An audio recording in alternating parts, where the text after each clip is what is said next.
इसके बाद अगर मैं आपको कुछ फैक्ट्स बताऊं तो you will be shock to know about this कि almost 33 million people are currently suffering from the flood, ठीक है, and that is such a barbaric flood in the history of Pakistan.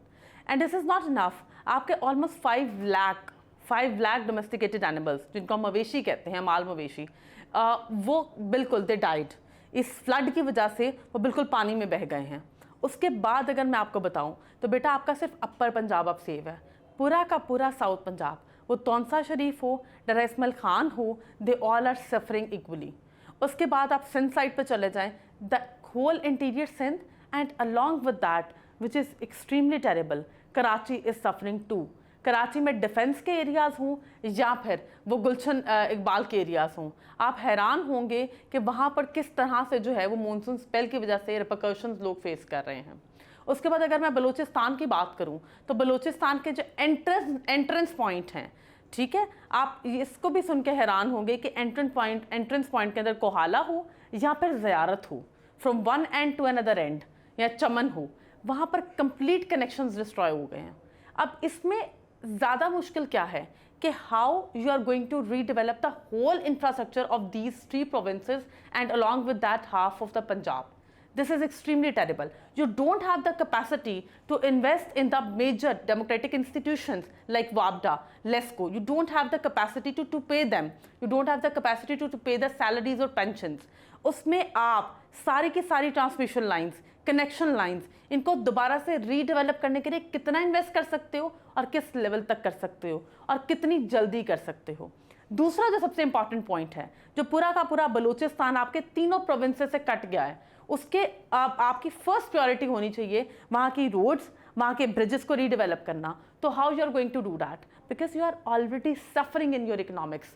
आप पहले ही अपना फिस्कल बजट मैनेज कर रहे हो international monetary fund के बेल आउट पैकेज के ऊपर, तो उसमें आप इतनी कंपनसेशन कैसे निकालोगे, इतना रूम कैसे निकालोगे कि आप इन तमाम तर रोड्स को दोबारा से रीडेवलप कर सको। तो इसका आउटकम क्या होगा? इसका आउटकम ये होगा कि आप दोबारा से ऑब्वियसली एड पे डिपेंड करोगे या फिर आप चाइना से लोन लोगे, जिसका अल्टीमेटली 10 to 15 ईयर्स के बाद जो एक इफेक्ट आएगा आपकी इकोनॉमी के ऊपर या फिर आपके डेट के ऊपर, विच इज़ ऑलरेडी ह्यूज, तो वो एक अलग रिपरकशन है जो 10 से 15 साल के बाद आपकी फ्यूचर जनरेशन्स को फेस करनी पड़ेगी। तो वो जो ग्रेटा बार बार बोलती है save the planet now, I would say save the Pakistan now, it's the right time. And youth को जो है इसमें पार्टली अपना रोल प्ले करना चाहिए।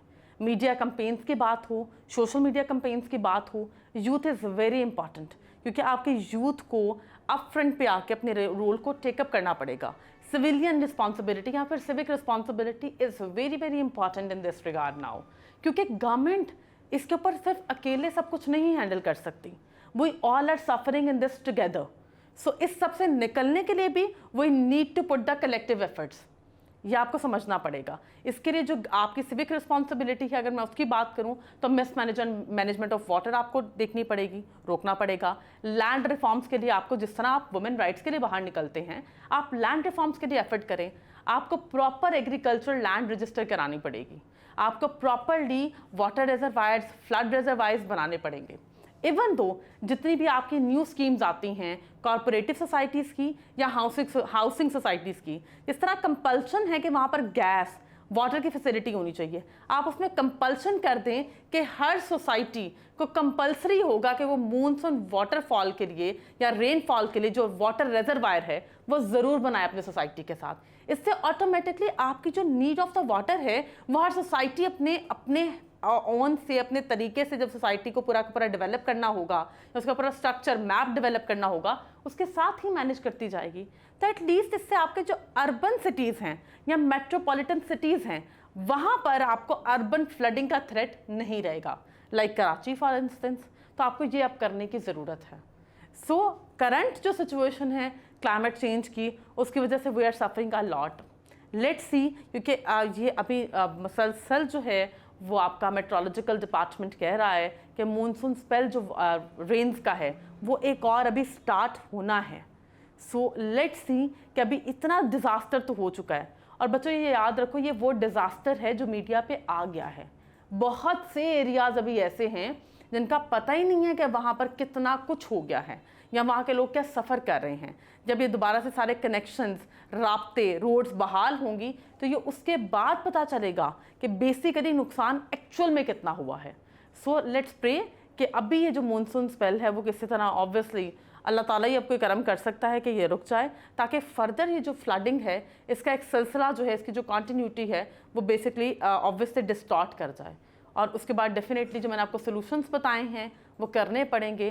Otherwise in a longer run यहाँ पर आप ये सिचुएशन क्रिएट हो जाएगी कि पूरी पाकिस्तान की एग्रीकल्चर लैंड बैरन लैंड में कन्वर्ट हो जाएगी, और उससे जो फूड और हंगर क्राइसिस क्रिएट होगा उससे प्रॉपर एक सिविल केओस और सिविल वॉर का थ्रेट जनरेट हो जाएगा। So that is all from today's video. हम नेक्स्ट वीडियो में, नेक्स्ट राउंड ऑफ सेशन में इसकी फर्दर डिटेल्स को डिस्कस करेंगे। Thank you so much.